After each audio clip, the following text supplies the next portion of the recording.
Salut à tous. Que ce soit la famille, un collègue, une connaissance ou un spécialiste, chaque personne a un avis bien tranché sur certaines questions relatives à l'automobile. Même si le débat reste ouvert, on va vous donner les meilleurs arguments pour contrer ces idées reçues, parfois fausses.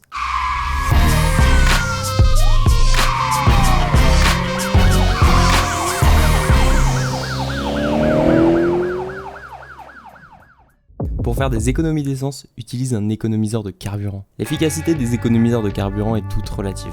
En effet, tout dépend du style de conduite que l'on adopte. Si l'on pratique une conduite sportive et que la climatisation est en marche, il est certain que la consommation de carburant va augmenter. Je vous renvoie vers la vidéo pour faire des économies d'essence. De plus, si l'on ne procède pas à un entretien régulier du véhicule et du moteur, cela entraîne une surconsommation. Les produits phares des économiseurs de carburant sont les box. Selon les constructeurs de ce type de boîtier, les systèmes de magnétisation permettraient une meilleure explosion du moteur et réduiraient le nombre d'hydrocarbures non brûlés. Ce dispositif se place au niveau de l'admission du carburant, mais après des études, il apparaît que ces boîtiers magnétiseurs de carburant n'influent pas ou très peu sur la consommation de carburant. Et ce qui est bon à savoir, c'est que l'utilisation d'appareils comme un boîtier magnétiseur sur votre voiture peut entraîner l'annulation des garanties du constructeur.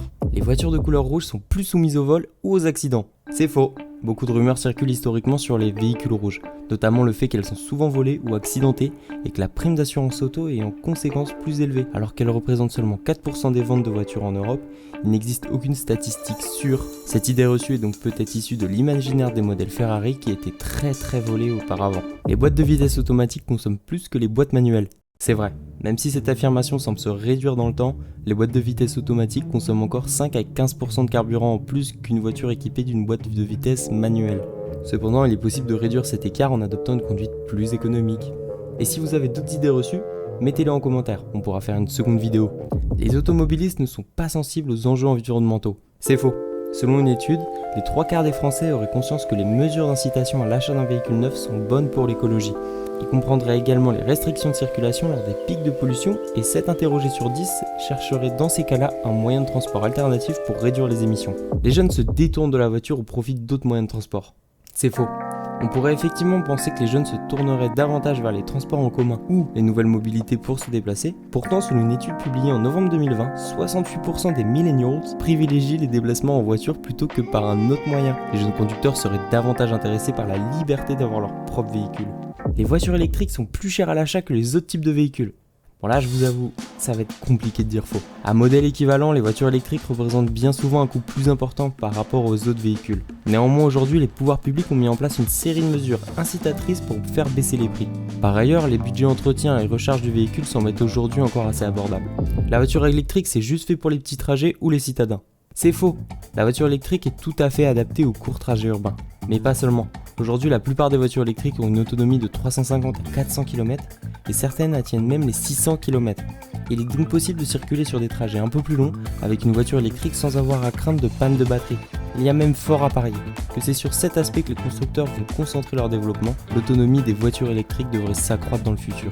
C'est risqué d'acheter entre particuliers. Mais attendez, si vous pensez ça, c'est que vous n'êtes jamais passé voir Saroule, l'assistant automobile qui inspecte votre véhicule pour vous. Donc n'hésitez pas à vous rendre sur notre site internet, tout est en description.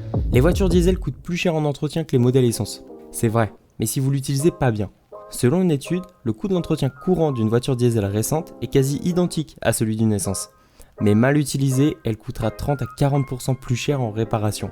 Au cours des petits trajets, les pièces s'encrassent rapidement et cassent prématurément, en particulier les injecteurs, les filtres à particules et les vannes EGR. Et je vous renvoie vers la vidéo Essence ou Diesel, vous comprendrez tout ça. L'assurance pour les femmes coûte moins cher que les hommes. C'est vrai, mais ça c'était avant. En effet, avant 2012, les femmes payaient en moyenne 8% de moins leur assurance auto.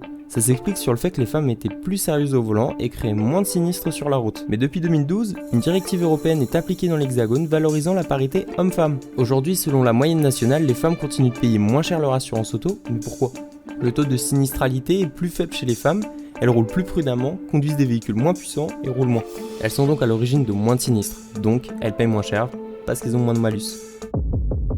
Merci d'avoir regardé cette vidéo. Comme j'ai dit plus haut, si vous avez d'autres idées reçues, mettez-les en commentaire. Abonnez-vous, likez, partagez. Tout ça, vous le savez très bien. Et je vous dis à bientôt.